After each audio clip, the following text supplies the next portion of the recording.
What happened in episode 11 of Magic Academy's Call of the Netherdeep campaign? Well, here's the recap for episode 11. When we last left our heroes, they were reeling from the events of finding the Dispelling Sunflower and learning the truth about Marcella and Peter's time in the Feywild. After Morthania's departure, Peter connected with his mother and received a letter from his father as well. Deciding to give others to space, Damaros and Nade went outside of the tomb, and Nade ventured down into the meditation wall at the center of the district. While with Damaros keeping a watch, down there they found a blue pillow surrounded by a watery glow, and Nade decided to sit and meditate. They were shown their current life and their two past lives as a Luxembourg, a human and a kobold, before the images of these lives were corrupted by red light and growing crimson crystal. Unbeknownst to Nade, she was down in the well for an hour while Damaros, Peter, and Marcella waited and worried. When Damaros went down to check, he did not see Nade anywhere, but saw a gold and red pillow. Shortly after he climbed back up, Nade rejoined the group, and since it was so late at night, they hurried to the Wild Mother's shrine to find the ghost the Vermilion Dream had asked about. In the shrine, the party began to take random necrotic and cold damage, and they quickly discovered a child in dirty clothes trying to hide from them.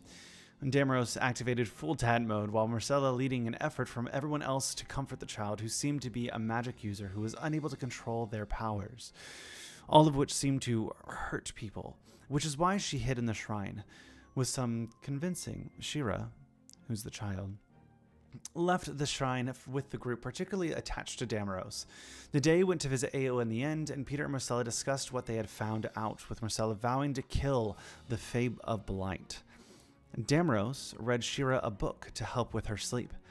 As the party rested, Nade snuck out early in the morning to go to the Library of the Cobalt Soul. There she met Iwu, the archivist, and managed to somewhat convince them that she was in fact a new life of Neru Nefei, High Curator of the Library of the Cobalt Soul for Bezosin.